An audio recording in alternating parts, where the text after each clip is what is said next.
Mektep illeri ömrümün en şirin duygulu kaygısız günleri.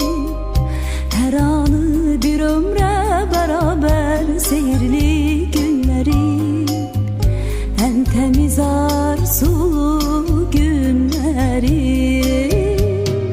Mektep illeri ömrümün en şirin duygulu kaygısız günleri.